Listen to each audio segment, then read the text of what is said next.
Good morning. I am reading in Second Corinthians chapter 1, and just one verse, verse 6.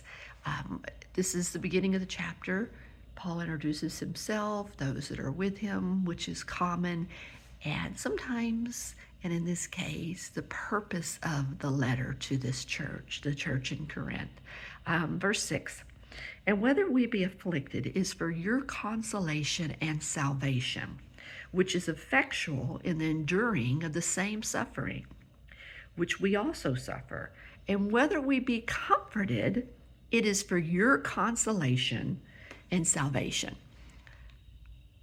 I tend to breeze through the first chapter, at least the beginning of the first chapter, which is a mistake. So again, this year is my year of reminding you and myself, slow down, slow down, slow down, read every word. Because, we've got like the book of John, chapter 1. Oh my goodness, if we speed through that, what have we missed?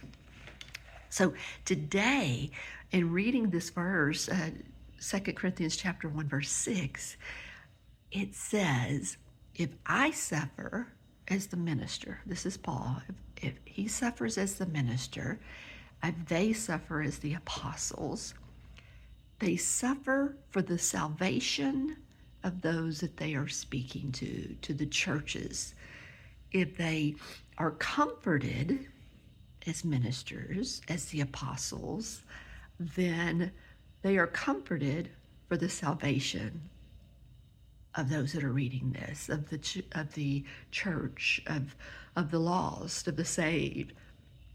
Whatever it is that they're going through, good and bad, doesn't matter.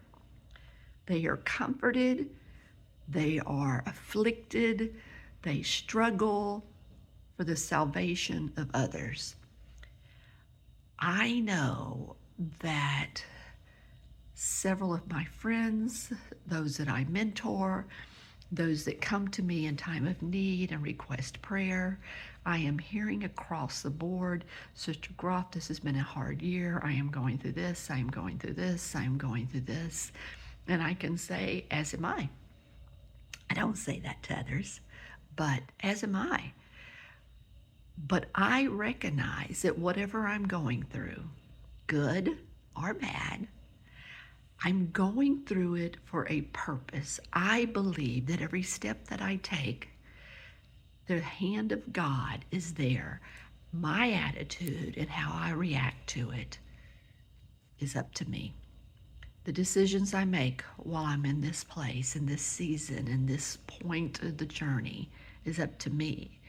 But God has a plan, and ultimately, two things are affected: my salvation and yours. I am looking for the glory of God in all the good and all the bad, because it all comes down to salvation. If we are not focusing on the salvation of ourselves and others, what are we doing? Everything that you're doing, everything that comes up in your life, if you're not focused on ultimately the salvation of yourself and others, what are we doing? For the good and the bad, it all comes down to salvation. I love y'all.